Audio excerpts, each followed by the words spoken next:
नमस्कार, मेरा नाम है वीके शर्मा और मैं दिल्ली से आया हूँ। पत्रकार हूँ पेशे से, 45 साल से पत्रकारिता करता हूँ। सुना है चमत्कार होते हैं, लेकिन चमत्कार क्यों होते हैं, कैसे होते हैं, इसका जवाब अभी तक सीधा सीधा कोई दे नहीं पाया।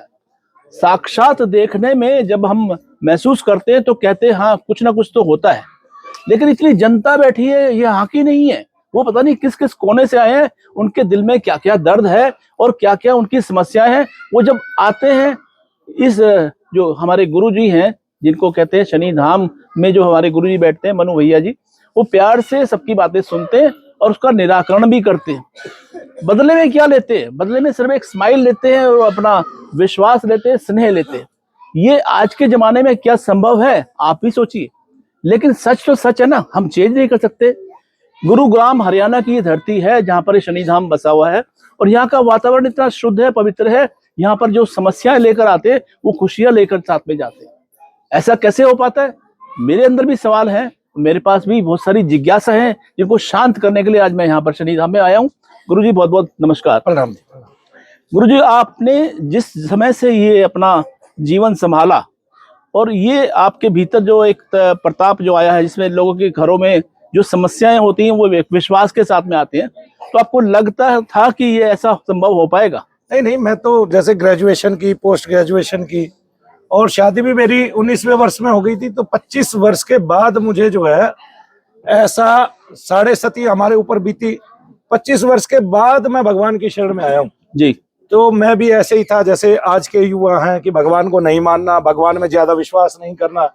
कभी माता पिता ने जबरदस्ती अगर पूजा करा ली तो करा दी, मन में कई तरह के विश्वास भी होते थे। लेकिन जब मैं 7वीं क्लास में था तो मेरा म्यूजिक में जो है ना विचार आ गया था। तब से भगवान के भजन जरूर मैंने गाए हैं जी। तो, लेकिन वो भी एक बहुत उच्च तरीके से नहीं गाए और ना मैंने उसको अपना एक प्रोफेशन बनाया जी। तब मैं पोस्ट ग्रेजुएशन करने के बाद जो है जॉब कर रहा था और अचानक मेरे जीवन में बदलाव आते चले गए।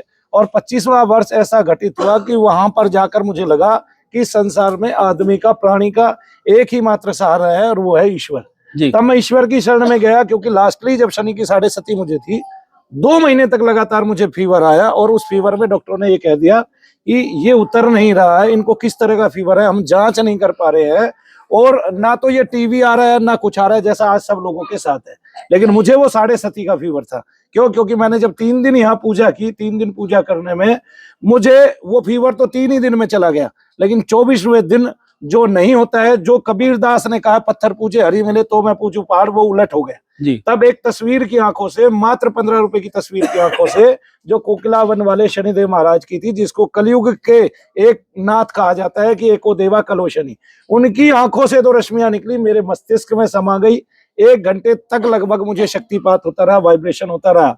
उसको मैंने शनि दर्शन मान लिया। वो दर्शन तो था नहीं, क्योंकि मेरी कोरी बुद्धि थी, बालक बुद्धि थी, कभी भगवान की शरण में गया नहीं था, कोई गुरु भी नहीं था, और सीधा भगवान मिल जाए किसी को तो ऐसे हो जाए पारावार। उसके मन में अलग अलग तरह के विचार आए, अलग अलग तरह की बातें आए, अलग अलग तरह की कथाएं आए, और फिर मेरी कवित्व शक्ति खुली। तब भगवान ने बहुत सारी स्तुतियां हमारे हाथ से लिखवाई और वो स्तुतियों का आज एक पूरा बंडल पुस्तक का है, और वो मैं यहाँ सबको मुफ्त बांटता हूँ पिछले 20 सालों से लगातार। जी दोस्तों, ये दिसंबर महीना है, यानी कि वर्ष 2024 का आखिरी महीना है, और ऐसे में मैं यहाँ पर इसी जिज्ञासा से बैठा हूँ कि ये जो सारी बातें हम सुनते हैं कि ऐसा होता है वैसा होता है, क्योंकि हम लोग देखते हैं जब भी हम बीमार पड़ते हैं तो डॉक्टर की शरण में जाते हैं, और डॉक्टर वो डॉक्टर जो लाखों करोड़ों रुपए की फीस देकर अपने 5-6 साल का कोर्स करके और ये डॉक्टरी की डिग्री हासिल करते हैं, लेकिन उनके पास जाने पर भी हमारा इलाज नहीं हो पाता। उनके पास जाने पर भी हमारी चीर फाड़ होने के बाद में भी हमारे घर में सुकून नहीं आ पाता। तो ऐसे में शनि धाम में ऐसी कौन सी शक्तियां हैं, ऐसा कौन सा आशीर्वाद है, ऐसा कौन सा विश्वास है, कौन सा चमत्कार है जो यहाँ पर आने के बाद में सारी जो दिक्कतें हैं दूर हो जाती है? जानते हैं हमारे जी। तो आपके पास शर्मा जी, जब महिलाएं आने लगी मेरे पास और मैं पूजा करने लग गया, तब मैंने देखा कि कई माताओं बहनों को बहुत सारे दर्द थे। तो मैं जाप करता था जैसे, तो मुझे लगता था कि उनके दर्द चले गए उस टाइम में। फिर बाद में वो आके कहती थी नहीं मुझे तो दर्द है, और किसी किसी का दर्द सदा के लिए गायब हो जाता था। तब 2012 की मैं बात करूं, 2012 में मैं यूपी में चला गया। वहां पे मैंने शनि मंदिर की स्थापना कराई। वहां पे एक बुजुर्ग व्यक्ति आया जिसका अपोलो में हॉस्पिटल में ऑपरेशन होना था। उसके घुटनों का, वो बैठ के चलता था। उसकी व्यथा बहुत बुरी थी कि उसने 1 एकड़ भूमि बेचनी थी। उसका तकरीबन जो है उस टाइम में, क्योंकि अब तो ये सस्ता होता है इलाज घुटनों का, क्योंकि मेडिसिन के बारे में लोगों को पता चल गया। उस टाइम में तो आप देखिए, अगर किसी को छल्ला चढ़ रहा है तो 2.5 लाख रुपए में, और वो कीमत जो है 2.5 लाख की करोड़ के बराबर थी आज। जी तो उस टाइम में 3-4 लाख रुपए का तकरीबन उनका खर्चा था, और उन्होंने 1 एकड़ भूमि बेचने की तैयारी कर दी थी। लेकिन मेरे पास वो आदमी को बग्गी में डाल के लेके आया गया। मैंने 45 मिनट तक उसके घुटनों पे तेल लगाया, बजरंग बाण का पाठ करते करते, और अचानक वो ठीक हो उठा। और वो फिर पहले ही दिन, उसी दिन 3 किलोमीटर चला। आज भी वो गांव है, आज भी वो व्यक्ति है। अभी भी मैं आपको प्रमाण दे सकता हूँ फोन करा के। तो इतना बड़ा प्रमाण हुआ। वहां का एक लड़का, उसी गांव का, उसी का भतीजा उस आदमी का, मेरे पास कम से कम 7 साल रह के गया पिछले आश्रम तक, और उसने एक काम किया।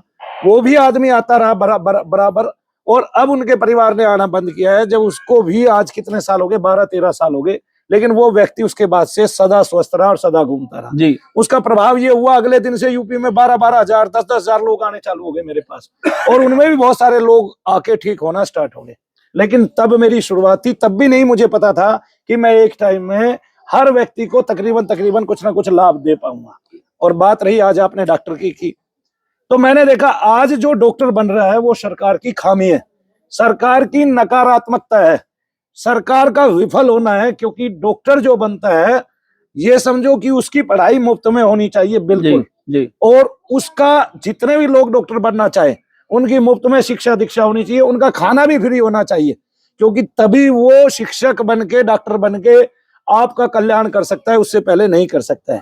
आज शर्मा जी आप देखेंगे डॉक्टर की डिग्री अगर हम एमडी तक की देखें तो 3-4 करोड़ की मिलती है। जी। अब हम ये कहें कि ये आदमी 3-4 करोड़ रुपया लगा के अगर कल्याण करेगा, समाज में काम करेगा अच्छा, तो वो 3-4 करोड़ रुपया पहले ही दान करके काम कर लेता अगर उसने कल्याण करना होता। 3-4 करोड़ रुपया माँ बाप ने इसलिए लगाए थे ताकि ये 300, 400, 4,000 करोड़, 5,000 करोड़ रुपए का आदमी बन सके मरने से पहले।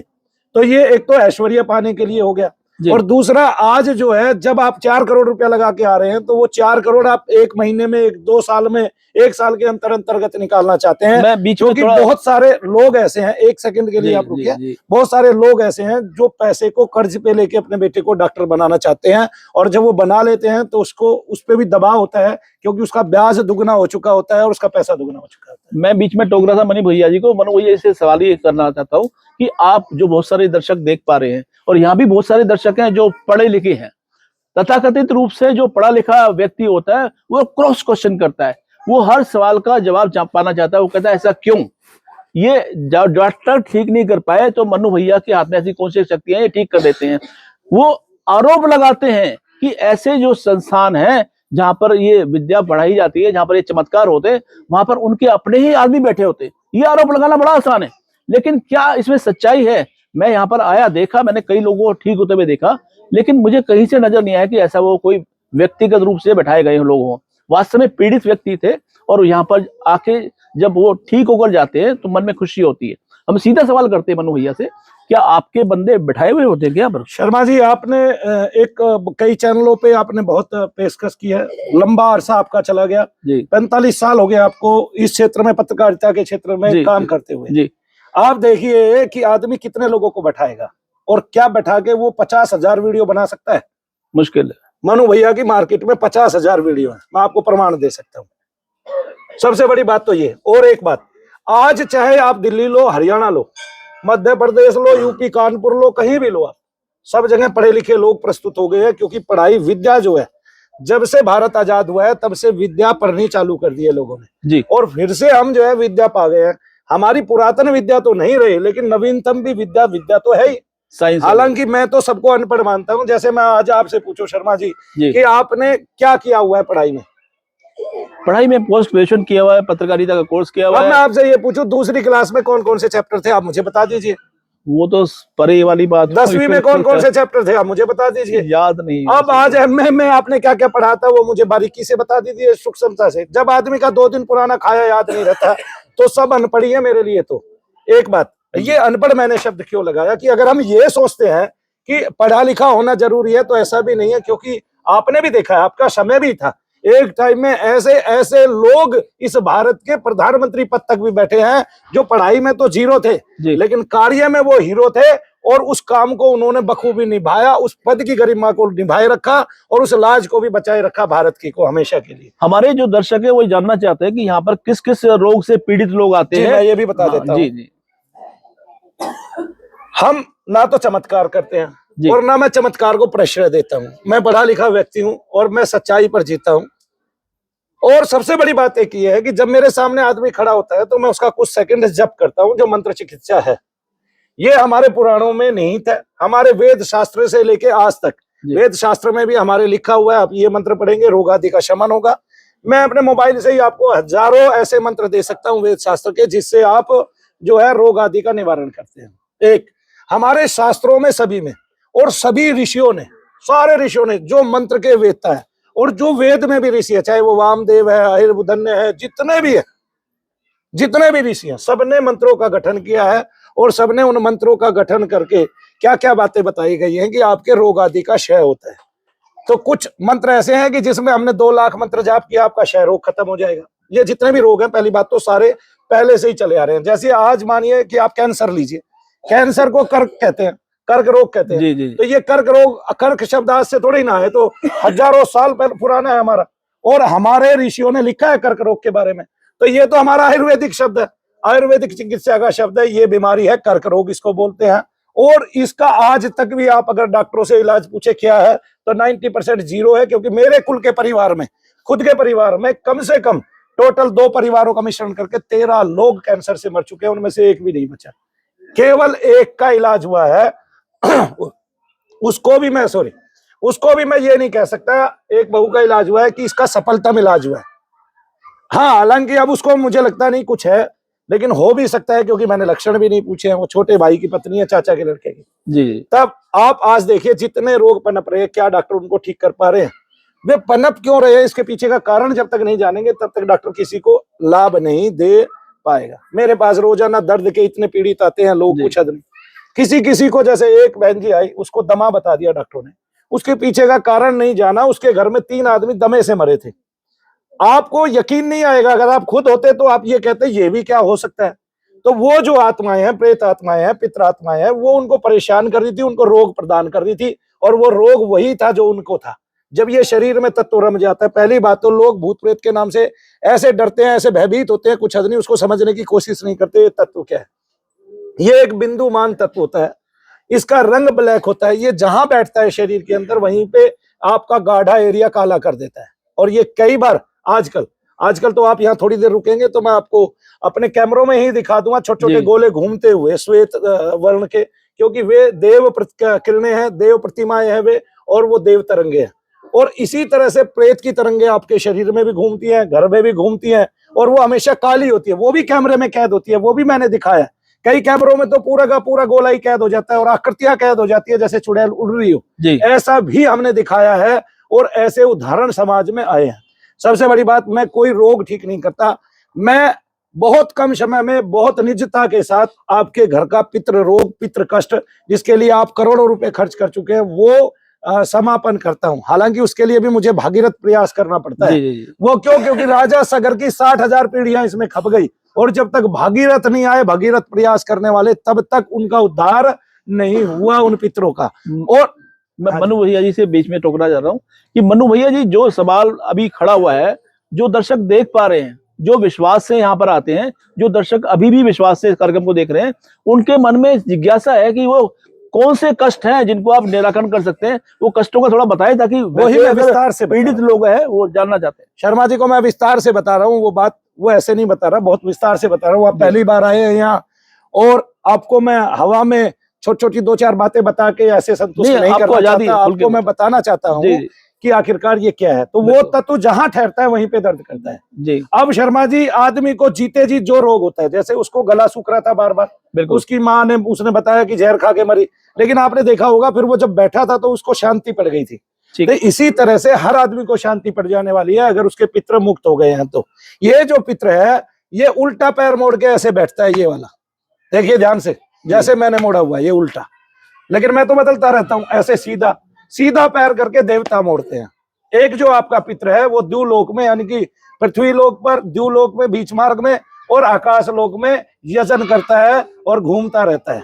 लेकिन अगर वो बुरा हो गया, अगर वो प्रेत रूप में हो गया, क्योंकि दुनिया में कोई भी अगर किसी को प्रेत झपटता है तो वो प्रेत उसके घर का तो होता नहीं है, बाहर का होता है, लेकिन किसी के घर का तो वो पितर है। इसलिए प्रेत और पितर की एक ही होनी है, एक ही लोक है, पितृलोक में ही प्रेत जाते हैं आखिरकार ठीक होके भी। अगर उनको शुद्ध कर दिया जाए तो वो पितृलोक की ओर गमन करते हैं, लेकिन जब तक वो आत्मा अशुद्ध है। मैंने सवेरे भी बताया, अग्नि है आपके शरीर में, ये जठराग्नि है, यहाँ पे बैठी हुई है, ये थोड़ी थोड़ी देर में मांगती रहती है। जैसे इस यज्ञ को, शरीर रूपी यज्ञ को हम शुद्ध आहार देंगे, तब इसमें कोई व्याधियां नहीं होंगी, कोई रोग उत्पन्न नहीं होगा।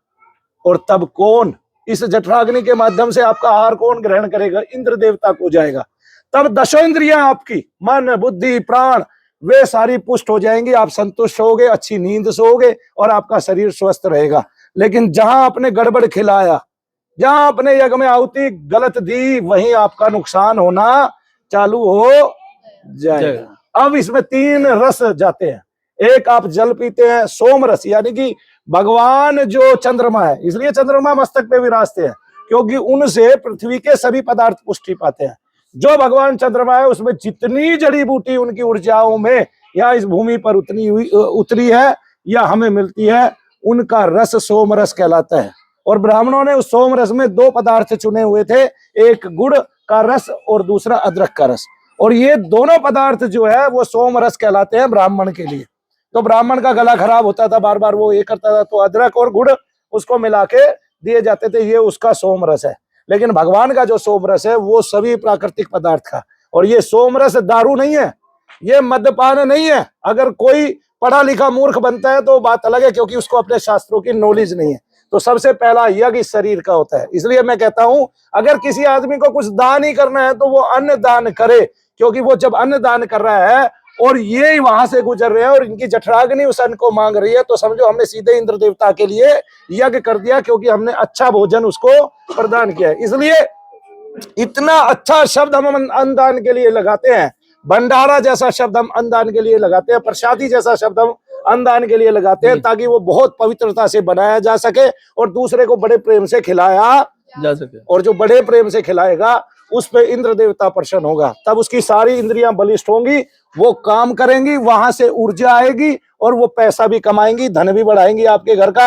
आपका मन स्वस्थ होगा तो आपका मन ही पैसा कमा लेगा, क्योंकि मन के पास अतुलनीय शक्ति है, जिसका इस संसार में कोई तोड़ नहीं है। इस संसार में अगर 64 कलाएं हैं तो वो मन के पास है। इस संसार में अगर 8 सिद्धियां, अणिमा लघिमा गरुमा, तो वो मन के पास है। जिसका मन विशुद्ध हो गया उसको ये सब प्राप्त हो गया। और ये तभी विशुद्ध होगा जब हमारा खान पान विशुद्ध होगा, तब जो हमने पकाया है वो अन्न शुद्ध हो, तब जो हमने लिया है वो रस शुद्ध हो, वो सोम रस जैसा ही हो। तब आहार, जैसे दुग्ध घी हम क्या डाल रहे हैं, मैं सरसों का तेल किस लिए डालता हूं कि वो अभी भी परिपूर्णता से शुद्ध आता है ज्यादातर, और हम शुद्ध ही मंगाते हैं। हमारे सरसों का तेल आप बोतल में देख सकते हो, वरना तो मार्केट में इतना गंधीला तेल आता है, कुछ हद नहीं, उसमें पता नहीं क्या क्या मिक्स कर देते हैं, ऐसा भी आता है। तब आप ऐसा आहार ग्रहण करते हो, तब एक यज्ञ शरीर के अंतर में हो रहा है, 10 इंद्रियां उससे पुष्टि पा रही है, मन प्राण आपका अहंकार सब उससे पुष्टि पा रहे हैं, और वो संतुष्ट हो रहे हैं, और रात्रि में अच्छी नींद आ रही है, और शरीर व्याधि रहित हो गया है। यही तो यज्ञ है। तब अच्छा खाओ, और अच्छा भी 3 तरह का खाना है। एक यज्ञ में हविष्य जाता है, तब सभी फल हविष्य में आएंगे। एक यज्ञ में सोम रस जाता है, तब आपके संसार में जितने पदार्थ हैं जिनका रस बनता है, जैसे संतरे का रस, जूसी जूसी जो है, तब वो सारे रस सोम रस है। और जितना आपका पाक पकाया हुआ खाना है वो पाक यज्ञ है। आप इस तरह 3 प्रकार का यज्ञ अपने शरीर को देते हैं, और 3 ही प्रकार का यज्ञ अपने इसके लिए करते हैं। यहाँ भी अग्नि देवता लेता है और इंद्रियों को पुष्ट करता है, इंद्र देवता को पुष्ट करता है। वहां भी अग्नि देवता लेता है और इंद्र देवता को पुष्ट करता है, और वहां से इंद्र देवता आपको धन ऐश्वर्य वृद्धि बारिश सब देते हैं। यानी कि आपके अन्न को और ज्यादा उपजाते हैं, ताकि आप दान कर सको, धर्म कर सको। इसलिए अन्न अच्छा खाना है। और अन्न भी 3 प्रकार का है, सात्विक, राजसिक और तामसिक। तामसिक जो अन्न खाते हैं, जैसे बकरा मुर्गा, ऐसा नहीं है ऐश्वर्य उनको नहीं मिलते हैं। रावण के पास बहुत ऐश्वर्य था, देवताओं से भी ज्यादा ऐश्वर्य था, और बहुत सारे राक्षस ऐसे जो इंद्र पद पर कब्जा कर लेते हैं। तो राक्षसों का जो इंद्र लोक है वहां तक कब्जा होता है। आपके जो षट चक्र है वहां तक, आज्ञा चक्र तक भी प्रेतादिकों का कब्जा है, और ब्रह्मरंध्र तक भी कुष्मांड आदि का कब्जा है। तो इसलिए व्यक्ति इनसे कभी नहीं बच सकता। हमारे जितने ऋषि हैं सबने प्रेतादिकों का जिक्र किया है, सबने पितरादिकों का जिक्र किया है। इनमें सबसे पहला आता है उन्माद रोग, जिसको आज तक कोई डॉक्टर दुनिया का ठीक नहीं कर पाया है। तो उसको केवल होम्यो आयुर्वेद में ही बताया गया था। उस महर्षि चरक ने और महर्षि सुश्रुत ने उस उन्माद रोग के लिए उपाय भी बताए गए थे। तो उसमें एक उपाय सबसे बड़ा बता रखा है, वो क्या रखा है, मंगल उद्भाषणा और भगवान के नाम का जप आपको इससे बाहर निकाल सकता है। जी। ये रोग फिर भी हो सकता है, दोबारा भी आपको हो सकता है, क्योंकि किसी को एक बार हो गया ना, उसके शरीर में प्रेतादिक पितरादिकों की जंगह हो जाती है। तो मैं पूरे संसार को ये साबित कर सकता हूँ कि शरीर में पितर आते हैं, कष्ट देते हैं, और जैसे ही वो निकलेंगे सारे कष्ट गायब हो जाएंगे, सारे रोग गायब हो जाएंगे। मनु भैया किसी रोग को ठीक नहीं करते, क्योंकि रोग तो डॉक्टरों से ही ठीक नहीं होता, तो मनु भैया क्या करेंगे। तो दोस्तों, ये मनु भैया से मीठी मीठी बातचीत हमारी जारी है। और आप देखते हैं कि जब भी आप डॉक्टर के पास जाते हैं, पहले आपको रजिस्ट्रेशन कराना पड़ता है, फिर प्रिस्क्रिप्शन की फीस देनी पड़ती है, फिर दवाई के पैसे अलग खर्च करने पड़ते हैं, और उससे अगर रोग ठीक नहीं होता तो डॉक्टर कहता है मैं दवाई चेंज कर देता हूँ, इस दवाई से करूंगा। तो भाई पहले क्यों नहीं ठीक किया आपने? अगर आपके भीतर इतना ज्ञान है, इतनी शक्ति है, तो पहली खुराक से ही आपका मरीज ठीक होना चालू हो जाना चाहिए। लेकिन होता नहीं है। यहाँ पर फीस नहीं है, यहाँ कोई रजिस्ट्रेशन फीस नहीं है, यहाँ कोई दवाई के पैसे नहीं लिए जाते। आशीर्वाद है और एक तरह से प्रताप है, चमत्कार है। ये सारी शक्तियां कैसे संजोते हैं आप? शक्तियां आपके भीतर ही थी, बाहर कहीं कोई निवास नहीं करता है, सब आपके अंतर में। अंतर में एक सूर्य है, आत्म सूर्य, ऐसा ही बाहर दिखाई दे रहा है। अंतर में वही आंखें बंद करके बैठ जाते हैं, काले काले बादल चलते हैं। अंतर में वही कभी प्रकाश आता है, कभी ज्योति की किरणें फूटती हैं। तब समझ में आना चाहिए जो अंतर में है वही बाहर है। तब अंतर में पहले प्रकाश आएगा, जैसे सूर्य का प्रकाश आता है अगर ध्यान करते हैं तो। बाद में वो ज्योति आएगी, तेज आएगा उसका, और वो ज्योति आ जाएगी बाद में। तब बाहर कुछ था ही नहीं। तो क्या अंतर में तारे हैं? हाँ हैं। तब आंख बंद करके कुछ देर देखते हैं तो अलग अलग जगह से किरणें फूटती हैं तारे जैसी, तब वो तारे भी अंतर में है। तब अंतर में क्या नहीं है? सब कुछ अंतर में है। तब 60 चक्र अंतर में है, और वे चक्र घूमते हैं, उनकी आवाज आती है, उसको नाद बोलते हैं, ओम ध्वनि बोलते हैं, ओंकार ध्वनि बोलते हैं। सब अंतर में ही तो था, फिर बाहर ढूंढा क्यों? इसलिए है ना, अंतर हाथ अंतर अंतर संवार ले, है ना, वो कहते हैं ना बाहर भाई चोट अंतर हाथ सहार दे। तो अंतर में ही सब कुछ ढूंढना है।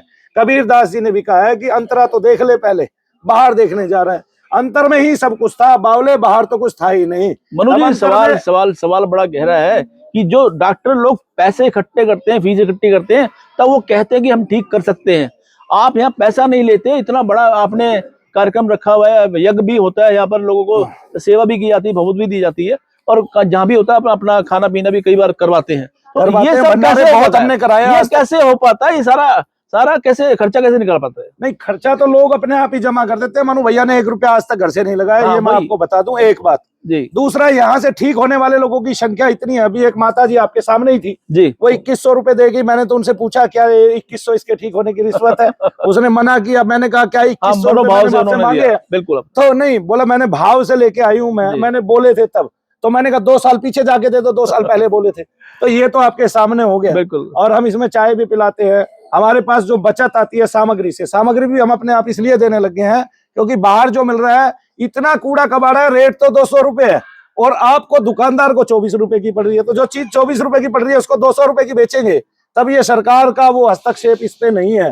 तब आप 200 रुपए की बेचेंगे तो पता नहीं पाएंगे। तो ऐसी चीजें जो सरकार के नियंत्रण में नहीं है, देखने में नहीं आती सरकार के, वो ये सोचती है सब ठीक चल रहा होगा, ऐसी चीजों में घपला बहुत ज्यादा हो जाता है, और वो हो रहा है। तो आज हम देखिए, हमें भगवान को सर्वशुद्ध खाना खिलाना चाहिए, तब इंद्र देवता प्रसन्न होंगे। मैंने ये साबित कर दिया।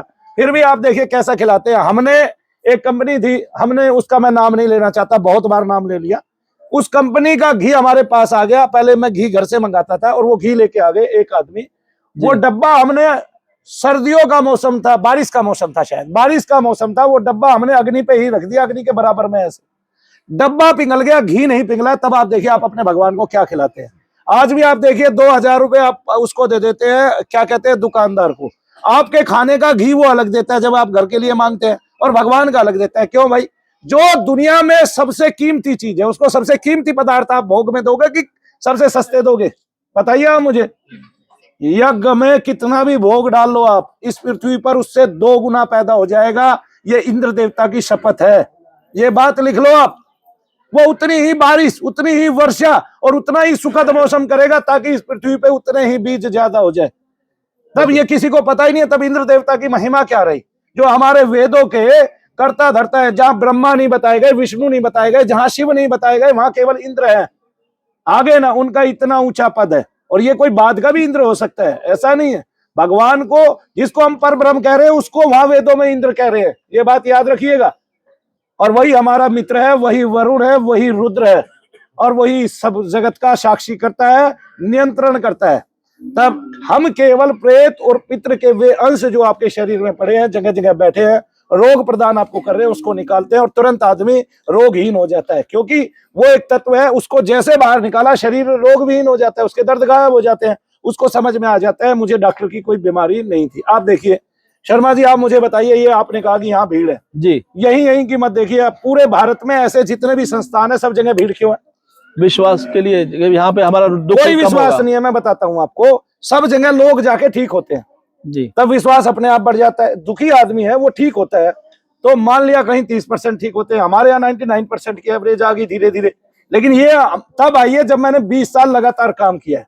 तो जब मैंने शुरू किया था तब तो 30% लोग ठीक हो रहे थे, फिर अगले 2 साल बाद 40-50% लोग ठीक होने लगे, उससे अगले 4-6 साल मेहनत की तो लोग 70-80% ठीक होने लगे। अब मैंने मेहनत की तो 99% का स्तर आ गया, और मेहनत की तो ये स्तर बढ़ता चला जाता है। ये आपकी खोज से होता है और ये आपकी मेहनत का परिणाम होता है। मैं 24 घंटे जाप करता हूँ, आप लोग देखते हैं, सबको पता है। मैं आपसे बात करता करता भी जाप कर लेता हूँ, ये लोग देखते हैं।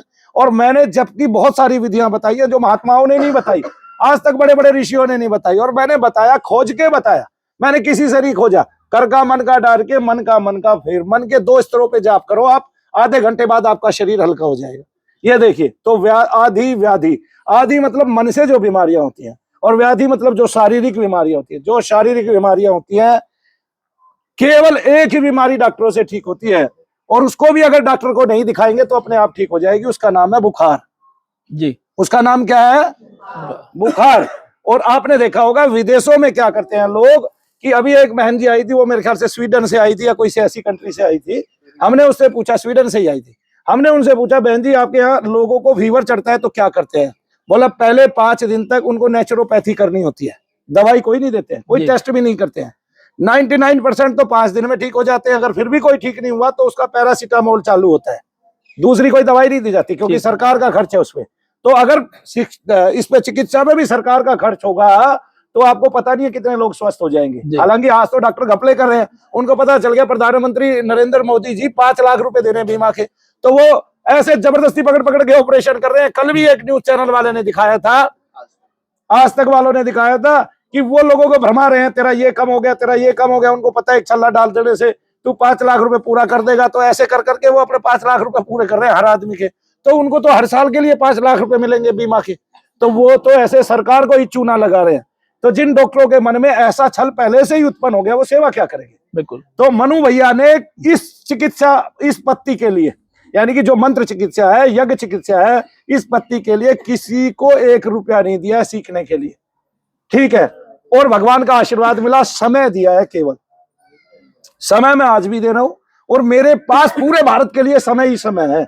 जैसे आप आए, आज मैंने आपको समय दिया पूरे भारतवर्ष के लिए। मैं कभी आज तक बिजी हुआ ही नहीं, बिल्कुल, मैं खाली रहता हूं हमेशा, क्योंकि मैं भगवान का भक्त हूं। मेरे पास अनंत समय है, तुम सब लोगों के लिए है। मनु भैया जी, मन का एक सवाल है, सबके सवाल अलग अलग होते हैं। मेरे मन का सवाल ये है कि जो भक्त लोग यहाँ पर आए हैं, जो अपनी पीड़ा लेकर आए हैं, जब वो ठीक हो जाते हैं, उनके मन में एक भावना आती है, वो आपको गुरुजी बोलते हैं, कोई अपना बड़ा भाई बोलता है, कोई अपना बेटा मान के चलता है, कोई कुछ मान के चलता है, कोई भगवान के रूप आपके भीतर देखते हैं। आपको क्या लगता है कि आखिर आपका रूप है क्या? मेरा रूप मात्र, मुझे पसीना आता है तो मेरा रूप मात्र इसलिए है कि मैं भैया हूँ, सबका भाई हूँ, सबका, और सबके अंतर मन को जानने वाला हूँ। उनके कष्ट दूर करते हैं तो भगवान का रूप मानते हैं ना वो। कष्ट तो केवल आपका शब्द दूर करता है, और आप किसी को अच्छी सीख देखते हैं। सब भगवान के हैं, सब में भगवान उतने ही है, सबके अंतर में मुझे उतना ही भगवान दिखता है, बराबर बराबर। ना मेरे में ज्यादा दिखता है, ना उनमें कम दिखता है। तो मैं उनके साथ नीचे बैठ जाता हूँ, उनको अपने सामने बैठा लेता हूँ, उनको अपने बराबर बैठा लेता हूँ। और कई मेरे भक्तगण ऐसे, उनको बराबर में अपनी ही कुर्सी पे बैठा लेता हूँ, अपने पास ही बैठा लेता हूँ। तो मेरे अंदर कभी ये भाव आया ही नहीं कि मैं भगवान का कुछ अलग से निजता पाके कुछ हूँ, क्योंकि मेरा भगवान ही ऐसा है। एक तो वो मारता बहुत है, पीटता बहुत है, और क्रोधी बहुत है, और गुस्सैल बहुत है, और तोड़ता बहुत है, ऐसे तोड़ता है पता ही नहीं चलता ऐसे, और कष्ट बड़ा दे देता है। तो मैं अपने भगवान से डरता हूँ मुझे पसीना आता है, अभी मैं अग्नि के सामने खड़ा हुआ था, आपसे बात कर रहा हूँ, मुझे जी। पसीना आ रहा है, जी ठीक है ना। तो मुझे आता है पसीना, और मैं ये जानता हूँ जिसको पसीना आता है वो भगवान कभी ना। जी एक जी अब जो देवता तो हम बन सकते हैं, और हम पुरुषों में उत्तम भी बन सकते हैं, पुरुषोत्तम भी हो सकते हैं भगवान की तरह, लेकिन जिसके शरीर से सुगंधियां छिटकने लगे हो तब मान लो कि ये भगवान है। जब तक शरीर से सुगंधी नहीं छिटक रही है, और शरीर के पास बैठने से, ये इत्र वाली सुगंधी नहीं है, ये वो सुगंधी है जिसका आकर्षण दुनिया में है, कि भगवान कृष्ण को देखने के लिए दूर दूर से लोग आ रहे हैं, दूर दूर से, दूसरे देशों से, दूसरे लोकों से भगवान आ रहे हैं, ठीक है। उनका आकर्षण इतना है उस सुगंधी का, अगर पृथ्वी लोक पे वो आ जाती है तो देवता भी उनके दर्शन के लिए ललायित हो जाते हैं। वैसी सुगंधियां छिटकने लगे तो भगवान मान लेना, वरना तो जो शरीरधारी है वो कभी भगवान होता ही नहीं। वो बिल्कुल। पुरुषों में उत्तम भगवान राम की तरह हो सकता है, ठीक है। और भगवान राम की महिमा ही है कि उनके जैसा चरित्र कभी हुआ नहीं, होगा नहीं, और हो भी नहीं पाएगा। मानवों का तो यही अवतार है भगवान राम, और भगवान कृष्ण देखें तो वो भगवान ही है, वो भगवान ही उत्पन्न हुए हैं पृथ्वी लोक पर भी, क्योंकि वो चाहते हैं जो वो ही कर लेते हैं, बहुत बढ़िया। चाहते हैं जिसको उसको मार देते हैं, जिसको चाहते हैं उसको बचा लेते हैं, और चाहे इंद्र ही कुपित क्यों ना हो जाए साक्षात। जी जी। तो दोस्तों ये थी मीठी मीठी बातचीत मनु भैया के साथ में, जिसको लोग अपने गुरुजी के रूप में याद करते हैं, अपने एक ऐसे बड़े भाई के रूप में या बेटे के रूप में या किसी भी व्यक्तिगत रूप में याद करते हैं। साथ साथ कुछ लोग भगवान का रूप भी मनु भैया में देखते हैं। ये सब इसलिए संभव है कि जिस समस्या से ग्रस्त होकर वो यहाँ पर आते हैं, इस शनि धाम में, गुड़गांव का ये जो शनि धाम है, यहाँ पर उनको सब चीजों से मुक्ति मिल जाती है और जीवन में खुशियां आती है। आपने ये प्रोग्राम देखा, बातचीत हमारी सुनी, आपके मन में क्या रूप नजर आता है मनु भैया का, आप महसूस करें। आपकी भी कोई समस्या है तो आप निसंकोच यहाँ पर पधारें। नीचे स्क्रीन पर इनका नंबर और स्थान का एड्रेस पूरा यहाँ पर हम प्रकाशित कर रहे हैं। आप कभी भी यहाँ पर समय लेकर आ सकते हैं और अपनी चिंताओं से मुक्ति पा सकते हैं। यही है हमारा उद्देश्य कि कोई भी व्यक्ति समस्या से ग्रसित ना रहे, जीवन में उसके खुशियां रहें, और इसी तरह से मनु भैया जैसे जो लोग हैं वो आशीर्वाद देते रहे। और मैं एक बात कहना चाहूंगा शर्मा जी के साथ ही, मैं ये वचन देता हूं कि अगर आपके घर में पितृदोष है और आप उस पितृ का नाम जानते हैं, तो वो कितनी भी पीड़ा में हो, मैं कुछ समय लेके उस पितृ को सदा के लिए आपसे दूर कर दूंगा। ऊंचे लोकों तक की गारंटी लेता हूं कि जब वो स्वस्थ हो जाएगा तो अपने आप आपके यहाँ से विदा हो जाएगा। जब मैं यहाँ पितरों का जाप करता हूँ या आपसे कराता हूं, तब भी आपको पितृ के स्वप्न आते हैं, दर्शन होते हैं, और जिनके ठीक हो जाते हैं वो उनको खुश होकर दर्शन देते हैं। तो जिसके लिए आपने करोड़ों रुपए आज तक खर्च किए हैं और भागीरथ प्रयास किया है, वो मनु भैया को भगवान ने आखिरकार फल दिया है। आप आए और उस फल में से कुछ हिस्सा ले जाएं जो आपके नाम का है। जय शनिदेव। जय शनिदेव।